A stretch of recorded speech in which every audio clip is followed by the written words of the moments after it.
When do you use a hyphen with prefixes? Imagine trying to read a word and stumbling over it because it looks confusing or awkward. That's where hyphens with prefixes come into play. They help keep words clear and easy to understand. A prefix is a small group of letters added to the start of a word to change its meaning.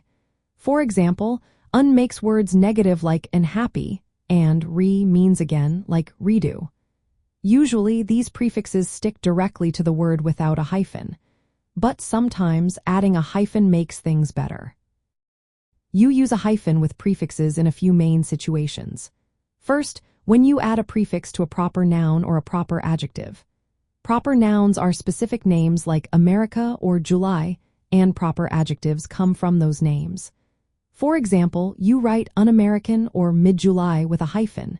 This keeps the word clear and shows the connection. Second, hyphens are used when the prefix ends with the same vowel that the root word begins with.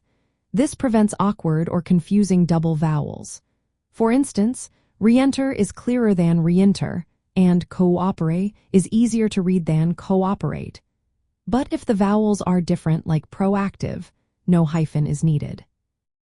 Third, hyphens help avoid confusion between words that look similar but mean different things.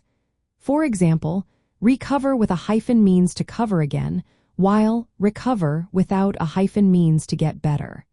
The hyphen shows the prefix and the root are separate actions. Some prefixes are often hyphenated by tradition or rule. These include all as in all-encompassing, ex as in ex-president, self as in self-service, and cross as in cross-country. Using hyphens with these helps keep the meaning clear. Another case is when a prefix is followed by a number, abbreviation, or an italicized word.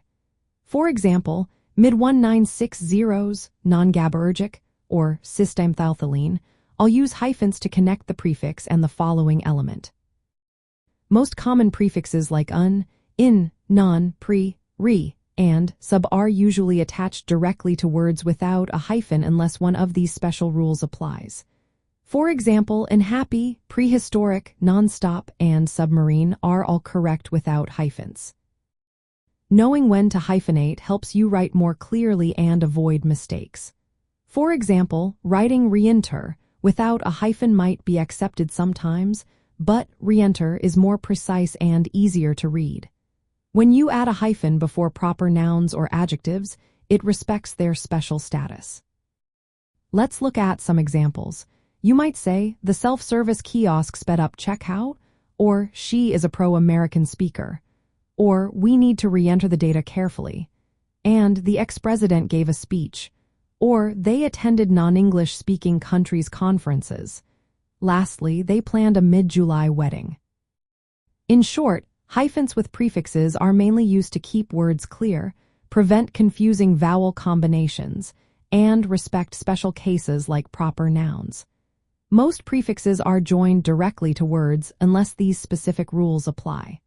Understanding these rules helps you write better and communicate more effectively.